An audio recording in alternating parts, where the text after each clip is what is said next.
Hello everyone, in this video we will be seeing part 13 of What If Naruto Was in the DC Universe.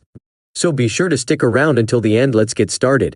Finishing up with things on Jupiter, Naruto made clones to make contact with the other targets as he had expended more than 50% of his powers. Defeating Hercules had used up a lot of energy, so he didn't want to risk getting into another big fight. The clone locked onto his target and found Catwoman with the birds of prey, who were located in Silicon Valley. It was their new location after giving up on Gotham's clock tower. The Birds of Prey was a group made by Batgirl when she had been paralyzed by the Joker and took the name Oracle. It was a group made up of female fighters, with Black Canary and Batgirl as the core. The group members consisted of Batgirl, Black Canary, Vixen, Gypsy, Black Alice, Catwoman, Katana, Huntress, Power Girl, and Lady Shiva. It was a weak team compared to the JL, but they did their job well even with the opposing personalities of the members. Vixen was also known as Mari McCabe, a Zambesi-born American businesswoman and model. She fought crime as Vixen with the aid of the Tantu Totem that allowed her to wield the powers of the animal kingdom. Tantu Totem was a fox-shaped talisman which enabled her to tap into the morphogenetic field of the earth, sometimes known as the Red. This allowed her to mimic the abilities of any animal she could think of, by simply focusing on a specific animal abilities and then drawing it directly from the field. She had demonstrated the ability to hold on to the morphogenetic traits of an entire forest of animals. The totem is not the source of her powers but rather helped her channel the power. In normal times, Vixen was only able to operate above weak superhuman levels, but she had the capability to harness the power of the universe. Naruto found her powers interesting and had already copied them, allowing him to harness the abilities of all animals in the universe. Fortunately, unlike Vixen, he had the knowledge of the various species and he wasn't influenced by the animalistic instincts. Vixen grew up in a small African village. Mari McCabe heard the legend of the Tantu Totem from her parents. She was the daughter of Reverend Richard Jiwe, the village priest who was her sole caretaker, as poachers, led by a man named Aku Kwesi, killed her mother years ago. Reverend Jiwe himself was killed by his half-brother Mari's uncle General Makasai. Makasai wanted the Tantu Totem, which had been in Reverend Jiwe's possession. Now orphaned, she fled to America. She set up an identity for herself as Mari McCabe and used her beauty to become a well-known fashion model in New York City. She used her newfound wealth to travel the world. On a trip back to Africa, she came across her uncle and stole back the Tantu Totem, using its power to become the Vixen. Gypsy was also known as Cindy Reynolds, an illusion caster. She was the spy for the team as she could infiltrate places using her illusion abilities. She could become invisible and even cast fear onto others. She also had the ability to talk telepathically. Her invisibility could also be extended to her team, making her vital to the group. Naruto saw her importance to the group, but her powers were already in his skill list. So, he didn't learn anything from Gypsy and had a lot to impart on the woman. Cindy Reynolds was the daughter of Edward and June Reynolds. Their marriage soured after her younger brother was born. Though her father mainly targeted her mother, Cindy got some of the abuse as well. When she was 14, her powers of illusion began to manifest. At that point she decided to run away from home, from her suburban life to Chicago. Lady Shiva, also known as Sandra Wusan, was known as possibly the world's greatest martial artist. She had been both a ruthless villain and a heroic vigilante. Her motivations were based purely on what interested her. This had led her to mentor several other fighters. She had even trained Tim Drake, Red Robin. She was a crazy woman that didn't really care about anything except martial arts. She had learned all the known martial arts and even forgotten ones. She had created her own arts as well. She traveled the world to fight skilled fighters and had defeated majority of them. She had defeated Batman and Ra's al Ghul and many others. She even went far enough to create a strong fighter to fight. She worked with the Birds of Prey because it allowed her to fight with strong fighters without much interference. Naruto didn't like her careless personality, but he liked her passion. She was a lot similar to him and some of his teachers like Mike Guy.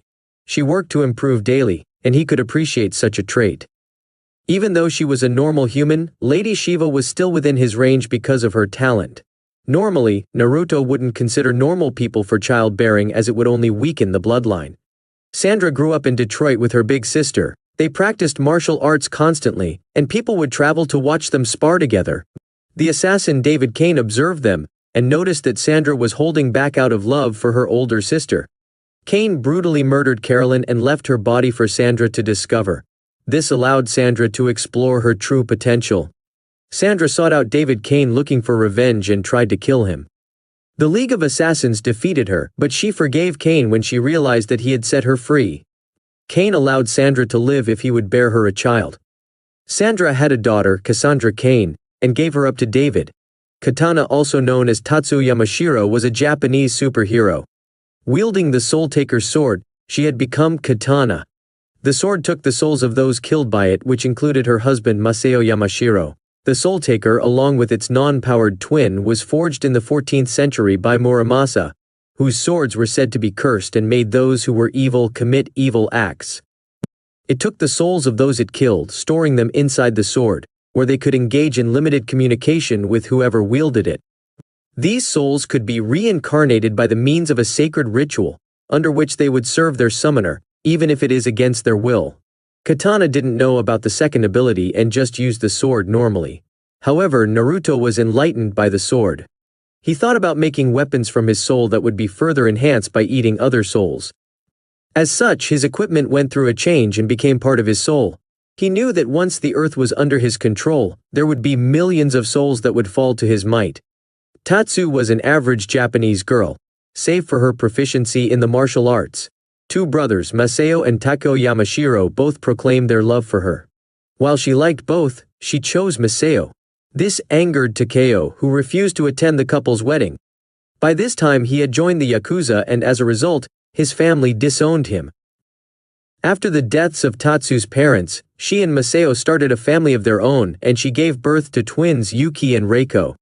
Meanwhile, Takeo rose in rank of the Yakuza, and one of his exotic tastes included ancient weapons. He was presented with a pair of matched swords by General Carnes, one of which Takeo favored due to its mystical properties, which would come to be known as the Soul Taker sword. One night, Takeo took both swords to the Yamashiro residence to slay his brother with the sword. He quickly struck Masao down, but Katana took Soul Taker from him.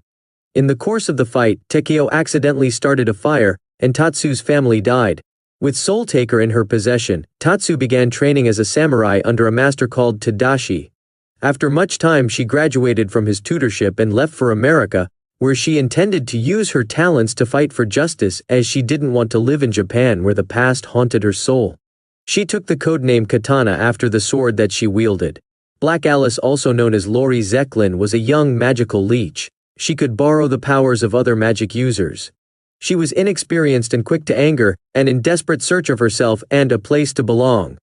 Batgirl gave her a place to belong, and Black Alice contributed greatly with her ability, as she could take the powers of any mystical being.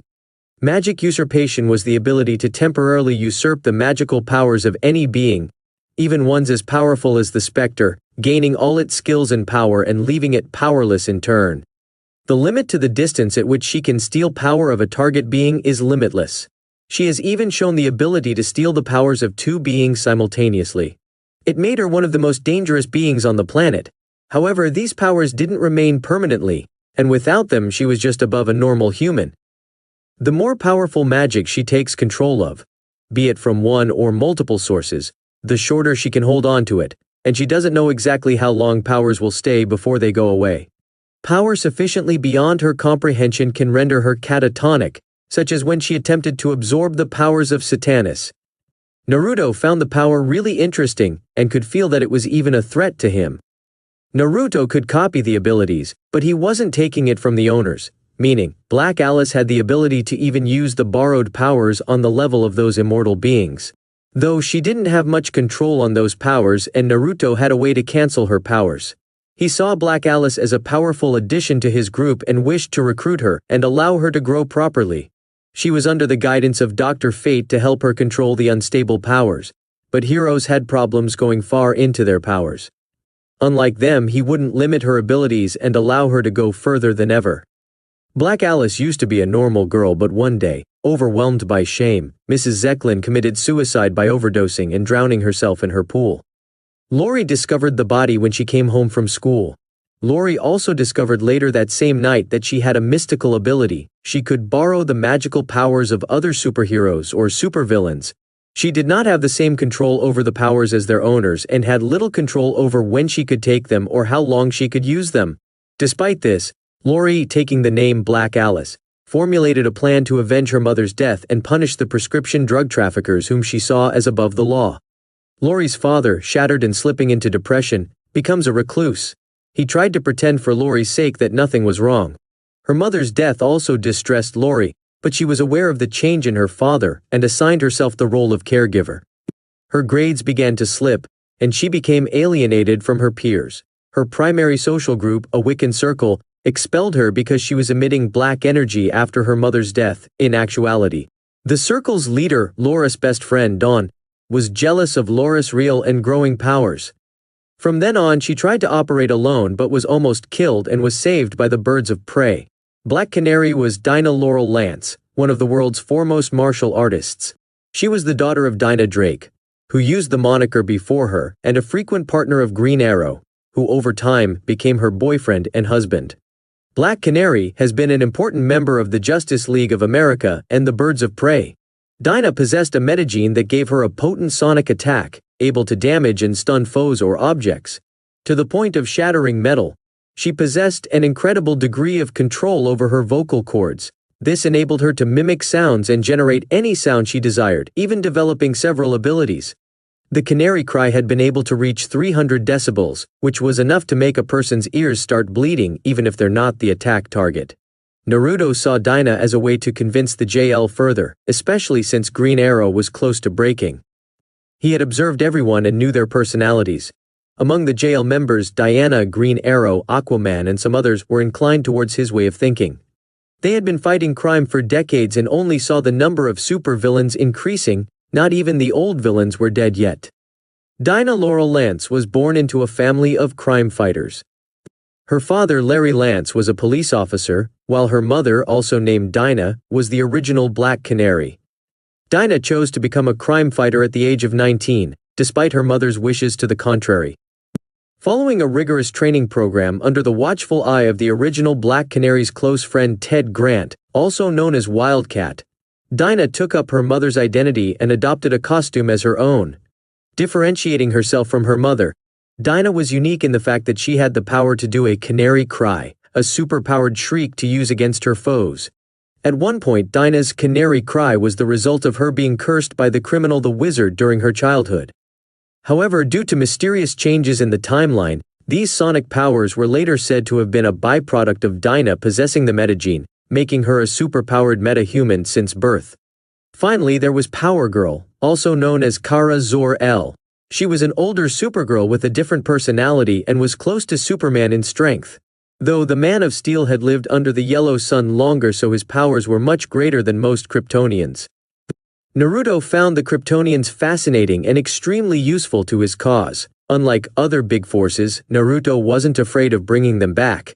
He never allowed his worries and fears to make him follow unfair decisions.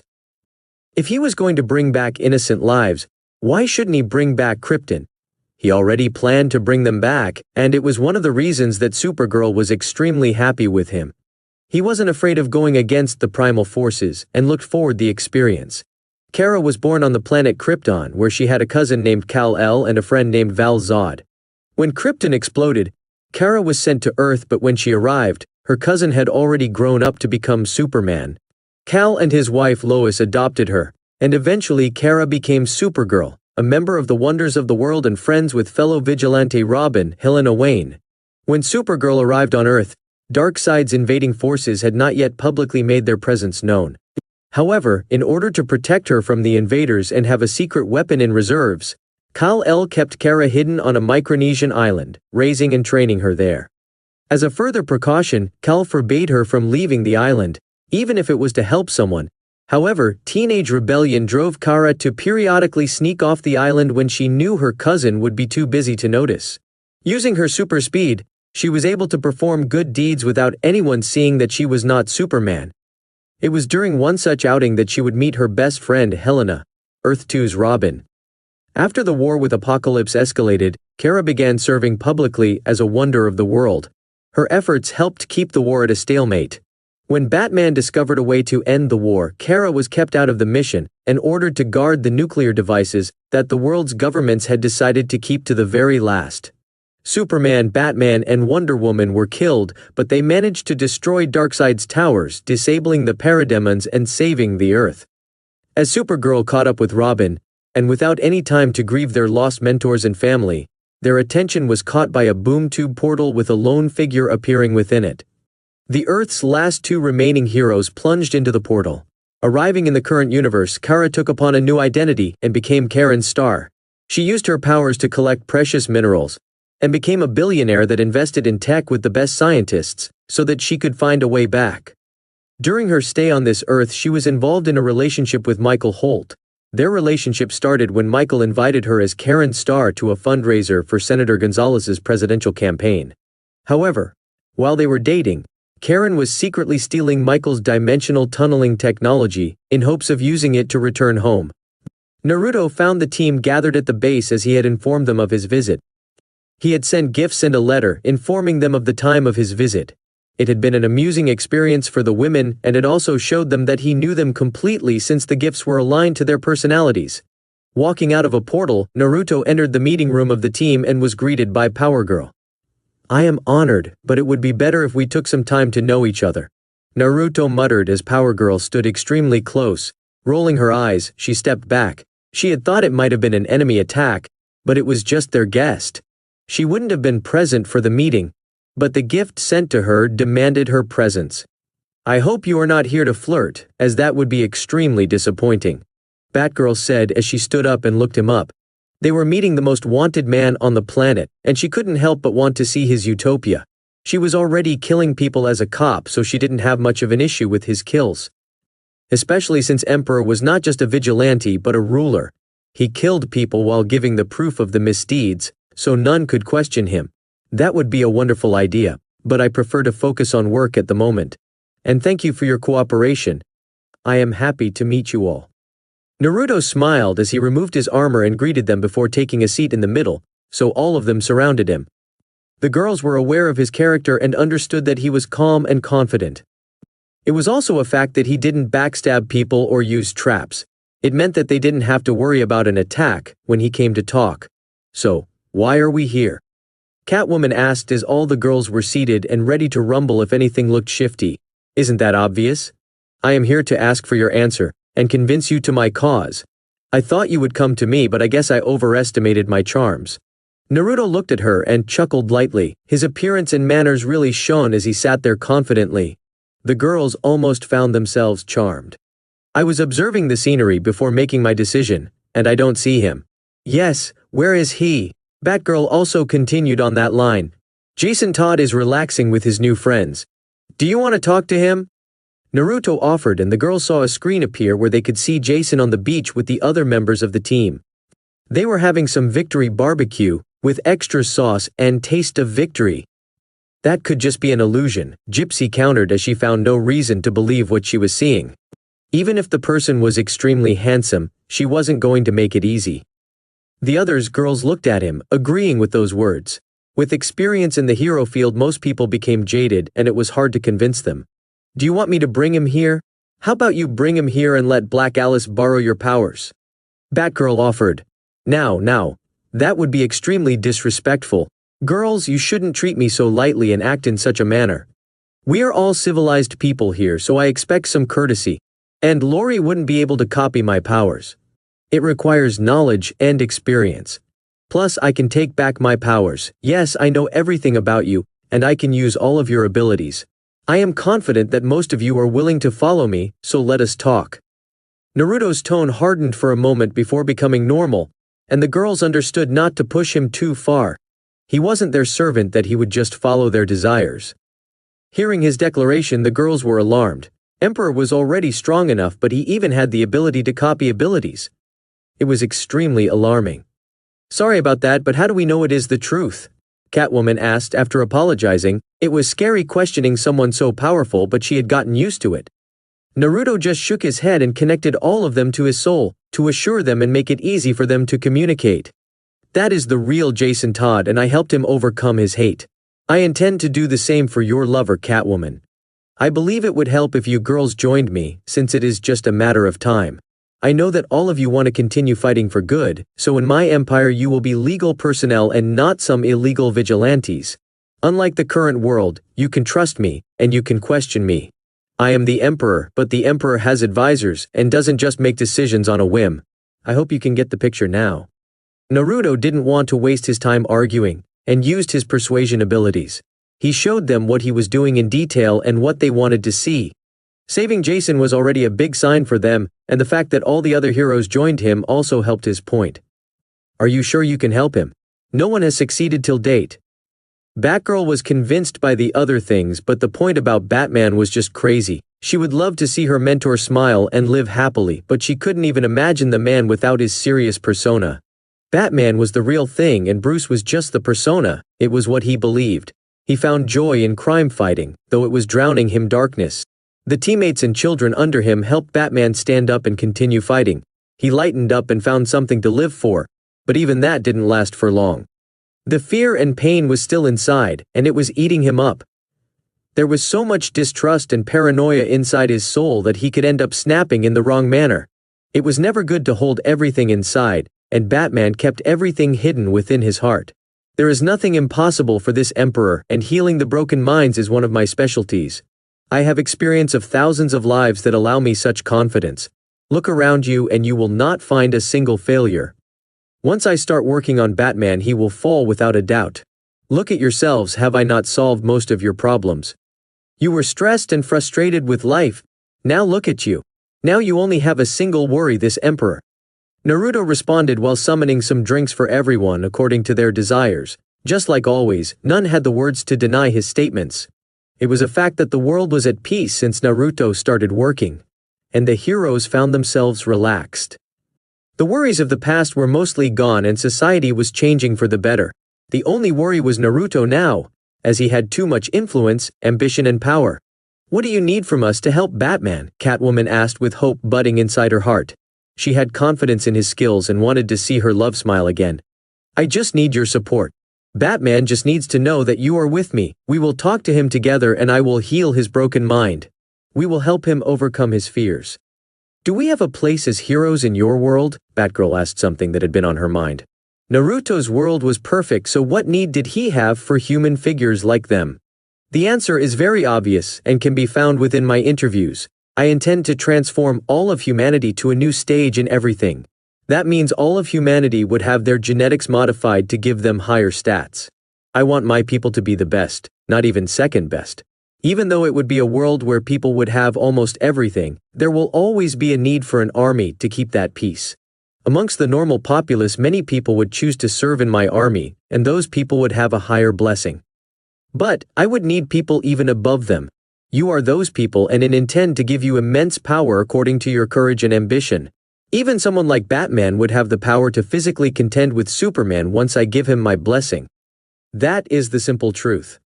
Naruto showed them pieces of his interviews and answered the question in simple terms, so there was nothing vague in between. Are you not afraid of the world entering anarchy with such powers? Huntress questioned as that image was ideal, but plans had a tendency to go wrong. Such powers will always be child play in my eyes, and I intend to install a system to manage everything. Plus, I will have your kind of people to manage them. I was thinking of letting Batman and some other little friends watch over them. And it would be hypocritical of me to stop this transformation. Humanity can't be at the top with just few people, we would just be exceptions. Don't you have too much confidence in our abilities, or is it confidence in your own abilities? Black Canary added. Both. I have confidence that I can lead all of you to a better place. What about us? What about the aliens? What are you going to do to them? Power Girl asked as Naruto had never mentioned much about them. I don't discriminate against anyone. Everyone will be part of the Empire equally.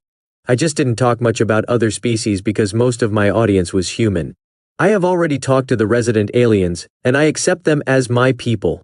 You are my people, and I am willing to put my all to help you. You didn't say life? Power Girl caught his words and asked for clarification. The Emperor can't die for someone. That is irresponsible to the people and would cause more deaths in return for one life. I will always keep the Empire above a single person's life. It is an obvious answer. I know, but I just wanted confirmation. Power Girl said as she looked at him. She wanted to see if he was willing to lie to make himself more appealing. But he gave the right answer with a confident look. It would have been a lie to say that he would put his life on the line for people. And if it was the truth, then it would be a show of his incompetence and naive thinking. Will you allow people to challenge you to a duel? Lady Shiva asked the only thing that mattered. I don't fear anyone and I love to fight. So, I will welcome all challenges and I will definitely fight you. I acknowledge your skills and I wish to fight you. I want to see what you can do with superpowers. Though, you need to stop disregarding morals for your passions. Naruto gave a happy smile with his eyes shining bright to show his passion for fights. But, he didn't forget to reprimand Lady Shiva for acting evil for her desires. I am willing to serve and even take punishment, if you can satisfy my desire. With her words finished, Lady Shiva found herself in grassland standing against Naruto. Her mind had been summoned to a mental realm where none were aware of it happening. In this realm, Naruto fulfilled her desire and allowed her to challenge him. It was a battle of skill, so he didn't utilize his powers and his stats were reduced to her level. Lady Shiva had fought since a young age and mastered multiple arts. Fighting her at the same level was one of the hardest things. However, Naruto was similar and trained beyond her capabilities. Neither Lady Shiva nor other heroes had even fought as many times that Naruto had. Naruto's pure combat skills were exceptional and natural because of the millions of battles he had fought. In just a single day, Naruto would have fought at least 1,000 battles. He fought against all kinds of opponents and even his own clones that utilized various tactics. So, there was no advantage that Sandra held over him. Just like her, he could read body language and respond. He followed her along and blocked everything, before putting her in a hold after breaking her joints. It was a very short battle but required a lot of skill and experience. She was impressive in that fact that she could even stand against him and not fall after a single combo. Not even Hercules avoided his first attack. With the simple battle, Naruto managed to impress his skills on her and won her loyalty. Returning back to the normal world, she gave her answer. I will serve and I will learn.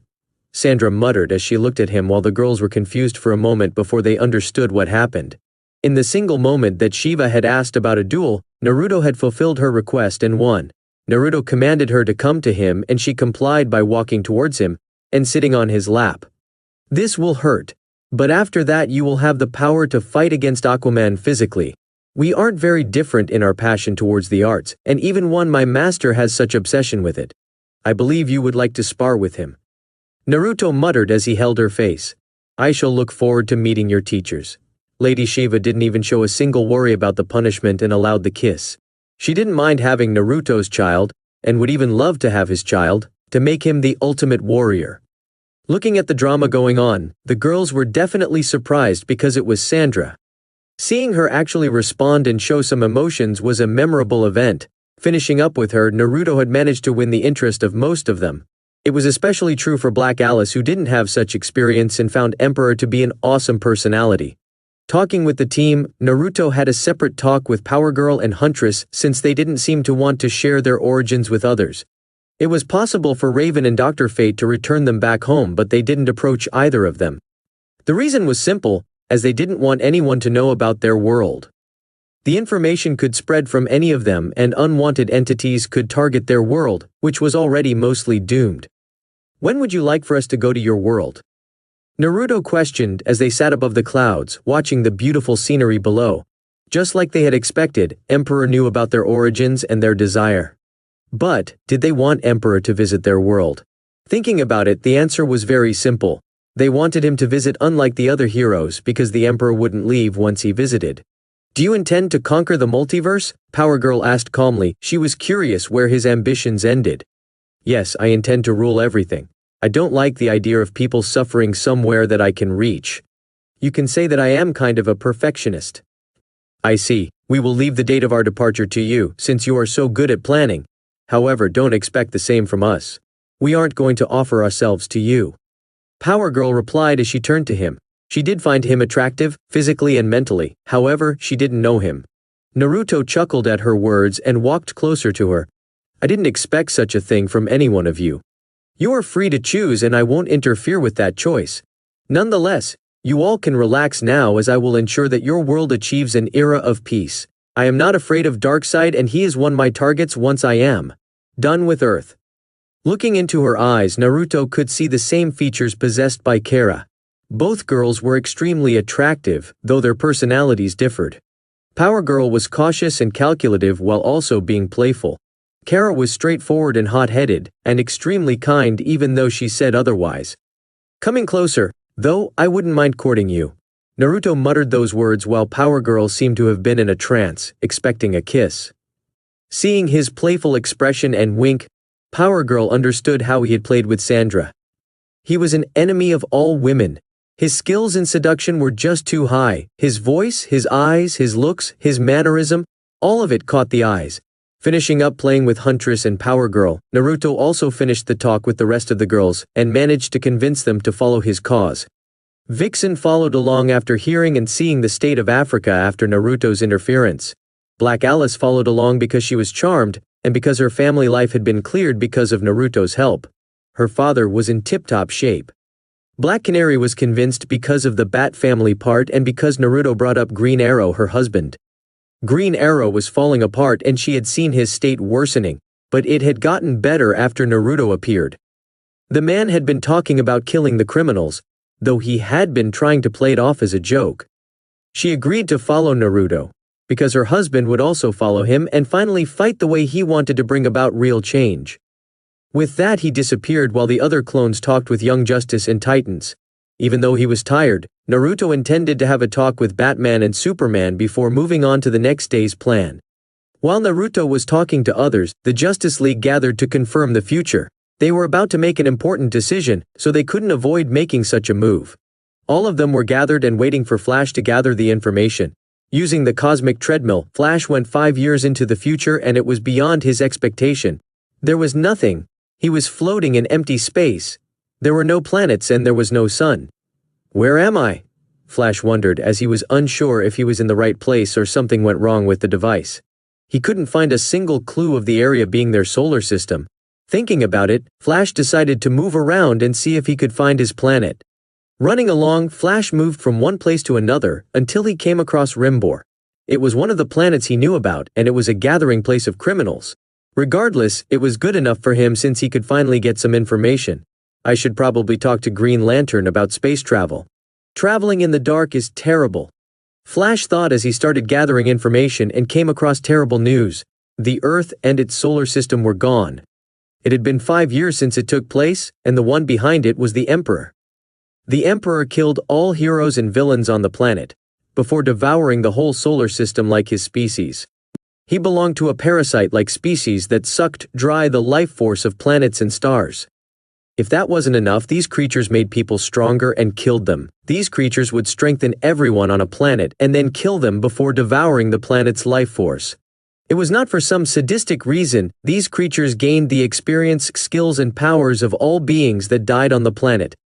Emperor had made humanity and the superhumans stronger and would have fattened them even more if he hadn't been caught. It led to a battle, and he ended everyone earlier. In the current date, Flash learned that Emperor was on his home planet getting ready to wage war against the Green Lanterns while his little demons were rampaging across the universe. Emperor had children with some of the women from Earth, and those children were destroying other solar systems like their demonic father. He even had a child with Wonder Woman, Troya, Hawkgirl, Mera, Raven, Supergirl, Power Girl, and Starfire. Flash knew that those women wouldn't allow such a thing normally, so it meant he forced them and killed them after they gave birth. The knowledge gained from the future was horrifying, and Flash was worried that this news would accelerate their demise. The fact that Emperor managed to destroy the world meant that he was too strong for them. Barry was terrified and moved around at fast speeds to calm his mind and think. He needed to know a way to win. What was the weakness of the Otsutsuki? Flash thought and decided to find the weakness of the creatures. They must have one, he thought. He tried looking for it and only got into a worse mood. The creatures had no weakness. They relied mostly on energy attacks, but that didn't mean they were physically weak either. Emperor was one of the strongest from the species and he could copy everything with a single glance. Meaning, he knew all the powers of the Earth creatures. I will let Batman handle this. It is beyond my expertise. Flash couldn't come up with an answer and decided to go back and inform the rest. It all looked so dismal, and everything pointed towards Emperor. However, it was opposite of what Emperor was doing in the normal timeline. Flash didn't think anyone would try to trick him in the future, and he was fooled by a trickster. The trickster was from the 5th dimension, and he was called Vindktvx. Lord Vindktvx was one of 3 children born to the Queen of BRPZX. After his mother's death, he was sent away to become a court magician, lauded for his meticulous and highly logical tricks. When these were passed over by the king in favor of MXYZPLK's more chaotic and fanciful style, and even worse, when this won the heart of the princess, it caused Vindktvx to go mad with jealousy. Breaking into a weapon storage facility, the imp stole a set of armaments, including the Nothing Coat, the Imaginator, and the Million-Pointed Multispear. He struck out in the night at a shape-wearing MXYZPLK's iconic hat but struck the wrong man and murdered the king. With horrific scarring on his left arm, Vindktvx worked fast to obscure his crime, first by disposing of the witnesses, putting MXYZPLK in a glass coffin and forcing NXLIGSPLNZ into exile, and then attempting to dispose of the evidence, namely MXYZPLK's stories of costume champions and his prize trick, Superman. Using the Emperor to dispose of Superman was the trickster's plan, and for that plan to succeed, he falsified the data that Flash gathered. But that wasn't all. The devilish trickster brought to the normal timeline a figure that would further cast doubt on Emperor and lead to a destructive war. See MXYZPLK, it is quite easy to dispose of your favorite toy. He trickster muttered, as he further influenced the people in the past to become easily doubtful and paranoid. The Emperor was too charismatic, so the trickster needed to interfere even further. Getting back to the present, Flash informed the team of his findings, and none expected it. It would have never made any sense, but knowing his species it made sense. He was an Otsutsuki, and Green Lantern gave a great account on their exploits across the universe, none of which were positive. These creatures were pure evil. Meaning, there was no chance that Emperor was good. He was just playing with them. Getting their head around that fact was hard, especially for Superman. But not even he could come up with any real defense. However, they decided not to attack. The news was terrible, but there was a possibility that it was wrong. Batman was the one who put that possibility forward, since he felt that it looked too perfect. Emperor didn't seem like the person that would give away his bad deeds across the universe. It was illogical and out of character. Nonetheless, Batman had countermeasures ready for Emperor. Using their alien tech, Batman and Superman had created machines to disrupt the energy and absorb it. However, that wasn't the main combat method. Superman was their main fighter, and Batman had formed a way to give him all their abilities, since Emperor couldn't be fought with a single power. With all the things on the table, the Justice League was cautious but wasn't despairing. The information about the Emperor could be false, but the solar system did disappear. So, they needed to avoid that future. The future seemed terrible, and it was about to get worse for everyone. If Flash had looked to the side, he would have noticed that Krypton was back, and it was the new menace of the universe. And it all started from the current date. Arriving in the secret base of the Suicide Squad, a mysterious figure took away General Zod.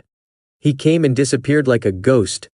After that, the same figure appeared in the Fortress of Solitude and took away a priceless artifact without sounding the alarm. The fortress recognized the individual as its own, and the male Kryptonian disappeared after finishing his business. The figure was called Hell, and he was the big brother of Superman. Hell was a Kryptonian survivor with a mission to preserve Krypton's legacy in any way possible, no matter how ruthless. He would have appeared openly on Earth, but the knowledge about the planet had made him reconsider his decision, and he went with the cautious method. He took the device that had the memories of all Kryptonians and decided to resurrect all of his people by recreating their bodies and implanting the memories inside those bodies. He had even found a new planet to inhabit. However, he wanted his people to live differently this time. He had seen the world and decided that the inferior species didn't deserve such freedom. Kryptonians deserve to rule the universe and not be caged to a planet, solar system that weakened them. They were going to get revenge on all the beings involved in the cruel game, and they were going to rule the world. Getting back to Naruto, he was meeting up with the Young Justice. Young Justice was a team of young superheroes and sidekicks who fought crime separately from their adult counterparts. It was formed by the Justice League for their young students so that they could interact with others and work on small tasks. The team had been many members and it had expanded from its beginning, though some members had left. It was a team led by Aqualad, Aquaman's protege, and it was located on a secret island. The team had various members from different backgrounds and it was extremely effective. The members were powerful, and some of them had overpowered abilities. The team was made up of Impulse, Aqualad, Artemis, Miss Martian, Red Robin, Static, Spoiler, Moon Maiden, Empress, Lagoon Boy, Amethyst, Ginny Hex, Aquagirl, Sideways, Slobo, The Ray, Secret, and Miguel Montez. Among these members, Naruto was mostly intrigued by Dial H, Secret, Sideways, and Impulse. Impulse was from the Flash family, and he was from the future. He was from a future where someone from the Flash family married someone from the Zoom family.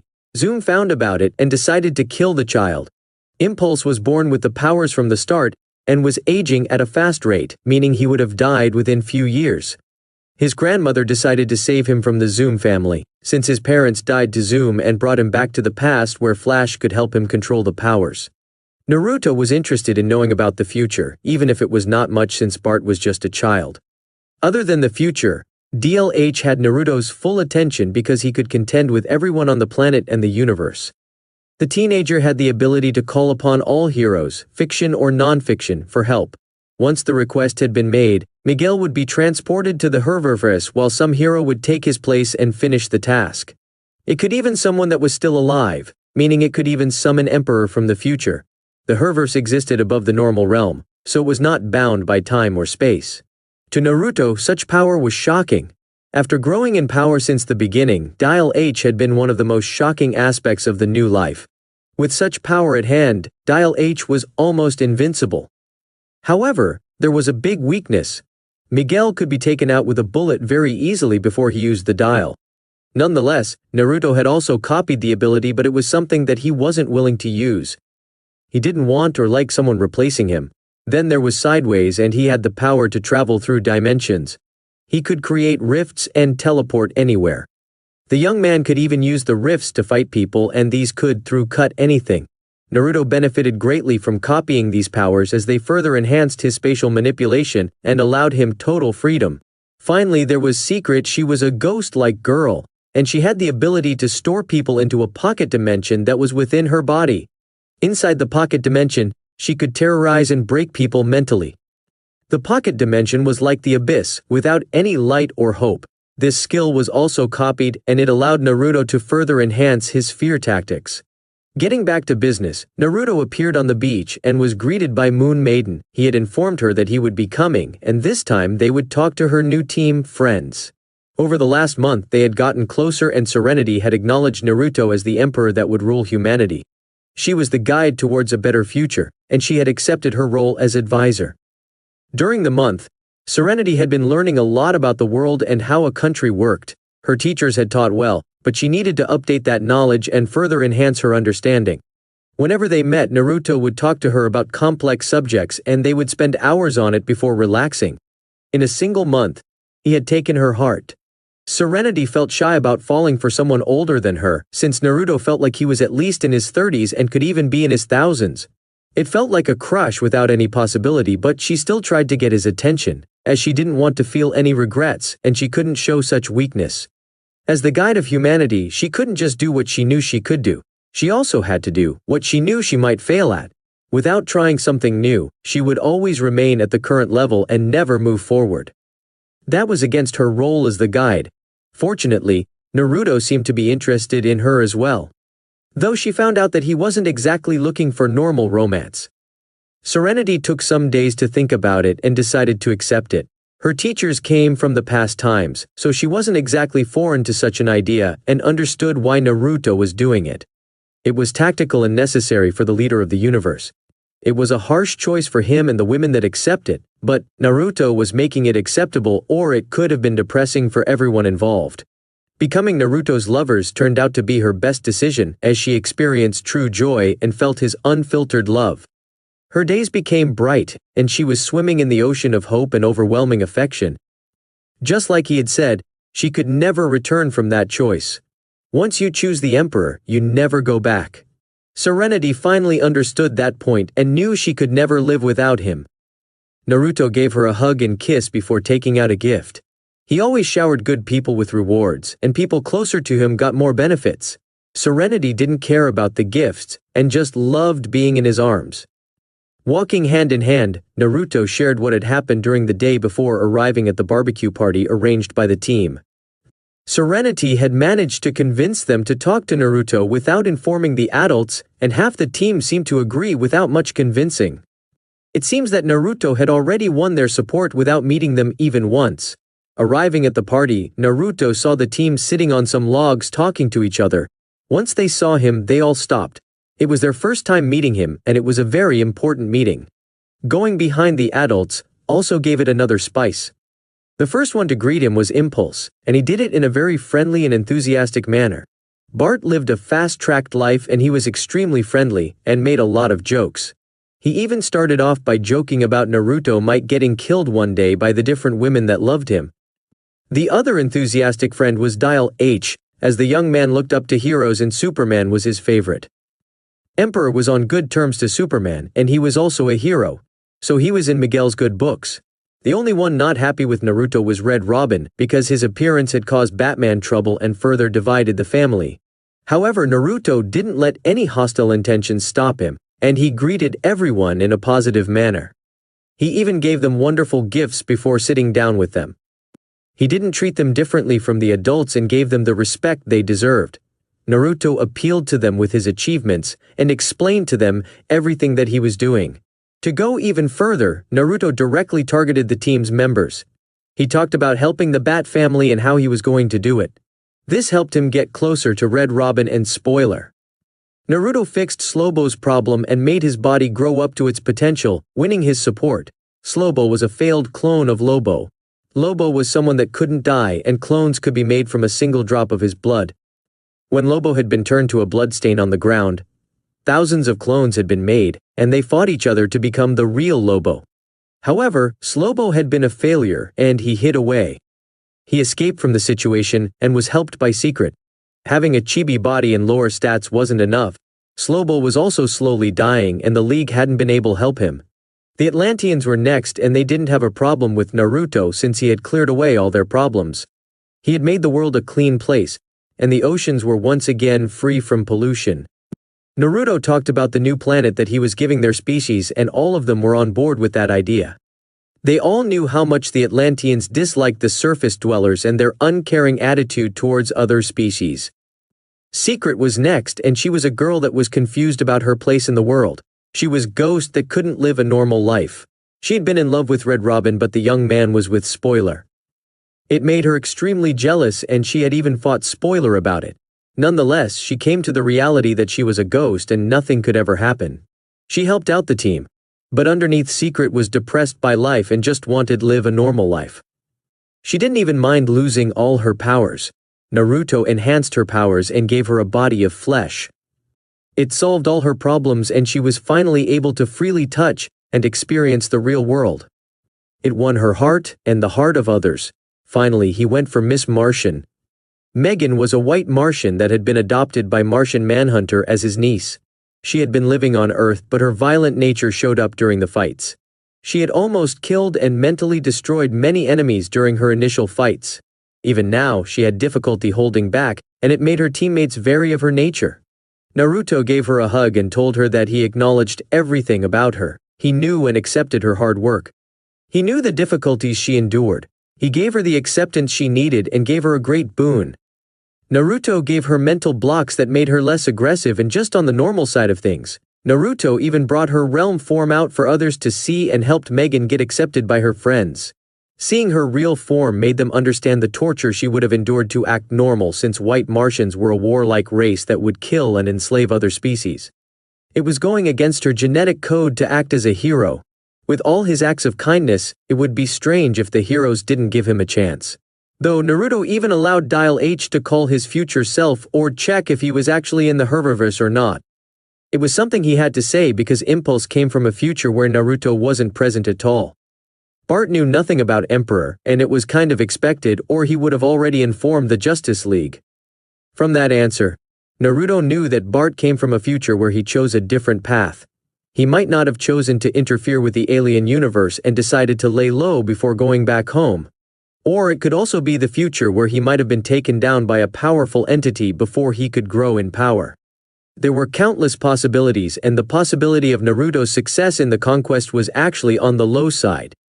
Nonetheless, Dial H was convinced into trying to bring about the future emperor, but the operator told him that he was not allowed to make such a request. He needed a valid request, and not just for showing his friends. The operator also told him that it required an extreme situation to bring out such a powerful entity to the mortal realm. The request was a failure, but it allowed them to know that Emperor did exist in the Unvierse. It confirmed his good nature even further, and allowed them to trust him. The Young Justice team decided to give their support to the Emperor, and they enjoyed talking to him over barbecue. Serenity thought the clone couldn't eat and found about the new functions. Naruto could now make clones that were made of flesh by manipulating reality. After the meal, Naruto had a spar with the whole team and Young Justice knew pain. And guys, this is the end. I hope you guys enjoyed well. Until next time, peace.